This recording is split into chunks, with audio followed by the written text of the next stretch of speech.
Hi, I'm Brittany with WTI, and I think it's so much fun to explore the desert, but it also can be very dangerous, and that's why I never explore without my Kemier silicone collapsible water bottle.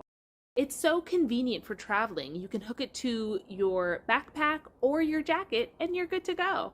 Now, I use a lot of collapsible water bottles, and I love them all, but this is definitely my favorite brand because of how easy it is to roll the water bottle up, and the method for locking it is just ingenious.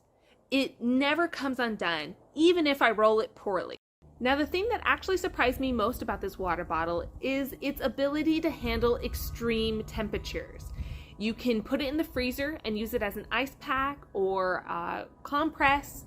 And you can also put hot water in this. And the reason why this is so useful is if you're camping and you're having to sleep in cold temperatures, this now hot water bottle can be placed at your feet at the bottom of your sleeping bag, and that really makes a great difference in being comfortable at night. Now, if you love being active and hydrated at the same time, but don't want to worry about carrying or even losing your water bottle, this is the perfect collapsible silicone water bottle for you. And that's my point of view.